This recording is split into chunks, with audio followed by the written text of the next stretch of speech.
meet my bride. Let's go for a ride in my newfangled automobile. Just where we will go, nobody knows, but it's sure a great way to feel. Behind the wheel of the speed meter steel, it's my newfangled automobile. Hello and welcome to Vintage Car History. I'm Wild Bill. What does it take for a car to become a legend? Must it be unique or exclusive? Perhaps very popular or powerful? Should it have beauty and style? Any and all of these reasons can be cited as to why a car is generally considered to be a legend. And in America, a car would become legendary during a time in the USA known as the Roaring Twenties, and is still a legend to this day, the Duesenberg. Our story begins in the town of Leip in Germany, where Frederick Samuel Duesenberg was born in 1876. His father, Conrad, was a local farmer and would have 7 children, the youngest being August, born in 1879. Unfortunately, Conrad passed away in 1881, and so it was up to their mother Louise and the Duesenberg brood to run the farm. Conrad's older brother Henry came to America in 1884 and had settled in Iowa. Being a farming family, they followed suit and sold the farm in Germany. The oldest son, also named Conrad, used the proceeds to buy a 200-acre farmstead in Floyd County, Iowa. The young Duesenbergs would complete their primary education in the USA, with Fred and August, who went by Augie once they crossed the pond, showing particular interest in engineering. Both Fred and Augie left school by 8th grade to apprentice as engineers, learning the trade through hands-on practical experience and correspondence courses. Both men proved extremely brilliant and took interest in the rapidly developing American bicycle industry. By 1896, the brothers had their own business, making, selling, and racing bicycles, and enjoyed some success on and off the track. Fred, the design genie, and Augie, the production guru, would enter the motoring world soon after. By 1900, they had already designed their own small gas engine and motorcycle. Yet their first few business ventures did not really thrive, and Fred decided to get out of bikes altogether in 1903 to learn how to make cars. And after a couple of years working for Rambler, he had the experience and connections put in place to make that happen. One of the friends Fred made in his travels was Edward Mason, a very successful lawyer and car enthusiast. With his money and business acumen, Fred's self-taught genius for design, and Augie's equally genius and self-taught knack for production engineering, they founded the Mason Motor Car Company in 1906. With the design fresh in Fred's hands, production models were available later that same year. Called the Marvel, the car had a flat 2-cylinder engine of Fred's own design. It had overhead valves, which were still quite experimental at the time, and displaced about 3.2 liters of 200 cubic inches. Big for a two-banger, but was kept cool with a large radiator, and the cooling system had a water pump as opposed to thermosiphon system. She could provide 28 horses on a good day and proved to be in a very efficient design, routinely posting 26 or more miles per gallon. Already being a racer, Fred began to enter the Marvel in various races and reliability trials, and the car performed well.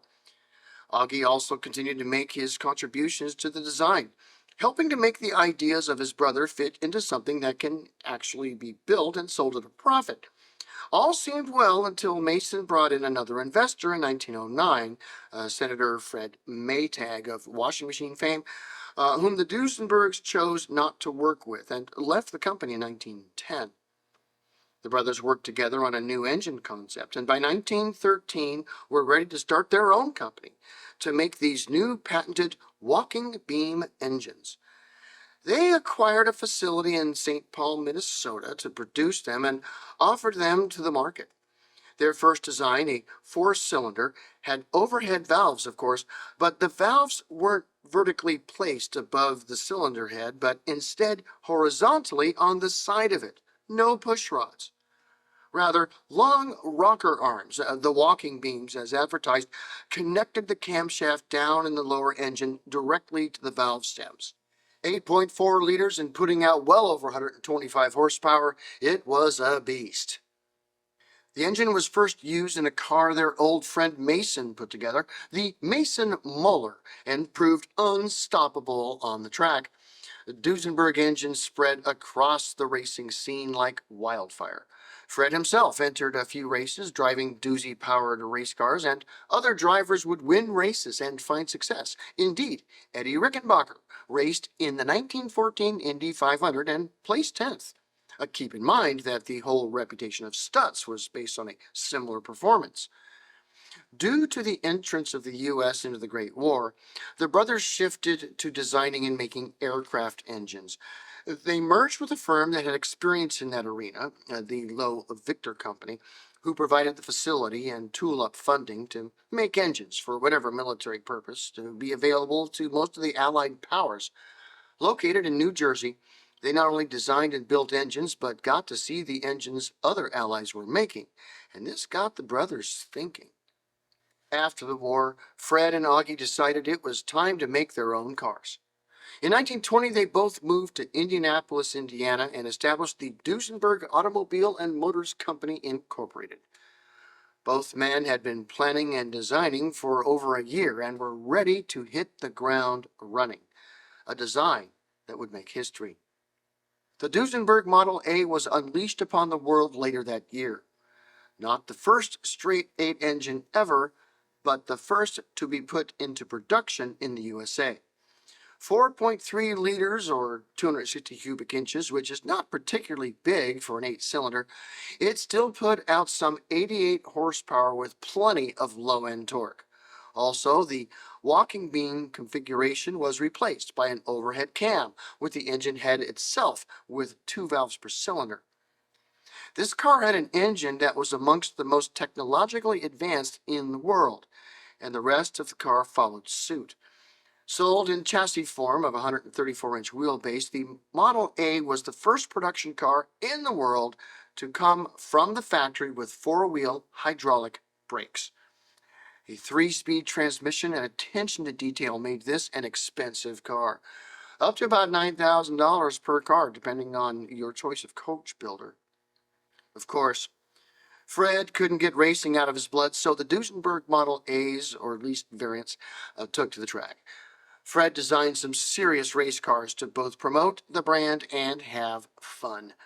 Duesenberg became the first American car to win the French Grand Prix in 1921, and also won the Indy 500 twice in a row, both in 1924 and 1925. Duesenberg competed in the market as a luxury car, a sports car, and a race car. Every Duesenberg sold was a mix of all three.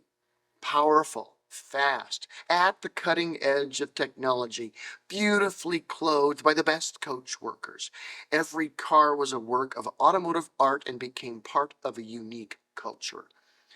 USA in the 1920s was very different from that of Europe. Europe had much rebuilding to do after the war, and many nations experienced economic collapse. Political uprisings were everywhere, and the whole continent was quite stressed. Not so in America. The Roaring Twenties was filled with economic prosperity, social liberalism, and, of course, prohibition. Banning the sale of booze in the U.S. led to a massive growth in organized crime, and wealthy gangsters that could get their hands on a doozy were the ones at the top of the food chain. The Duesenberg represented the opulence of American society during that decade. But they didn't sell as many as they would have liked, and so financial problems within the company began to arise. By 1924, they faced bankruptcy, and for the next 2 years received influxes of cash from various investors until, in 1926, the company was purchased outright by E.L. Cord. Eric Cord owned both the Cord and Auburn makes and saw Duesenberg as a company that, given the room to develop, could dominate the high-end luxury market worldwide. So, he instructed Fred and Augie to design the ultimate luxury car. And by 1928, said car was announced, the Duesenberg Model J. At the time of its unveiling, it was the most powerful and technologically advanced gas-engined production car in the world. Powered by a straight 8 of 6.9 liters or 420 cubic inches, designed by the Duesenberg brothers, this thing had dual overhead cams, 4 valves per cylinder, and put out an unthinkable 265 horsepower. Coupled to a 3-speed transmission, the Model J could reach 60 miles an hour within 13 seconds, cruise at 70 miles an hour all day, and reach top speeds of well over 110 miles an hour. As Jay Leno would say, nothing could catch ya. Duesenbergs would be further immortalized through the work of Cab Calloway. The term doozy in English can have a variety of possible ways to have entered in the lexicon, but Cab established the phrase, it's a doozy, or she's a doozy, or whatever pronoun you choose to insert. Doozy specifically referred to the Duesenberg cars, and most likely the Model J in particular, in the early 1930s performances of Calloway's work, as well as in his published articles. Not long after the Model J began production, the Great Depression that had been going on in Europe since the end of World War I hit the USA, and Duesenberg was doomed. Though they did begin offering a supercharged version of the J in 1932, the mighty and beautiful Duesenberg ceased production by 1937. Perhaps the greatest make of American luxury cars of all time was gone, but the legend lives on in museums, on the roads of the world, and even in the American language. Thanks for watching Vintage Car History, and we'll see you next week. Peace.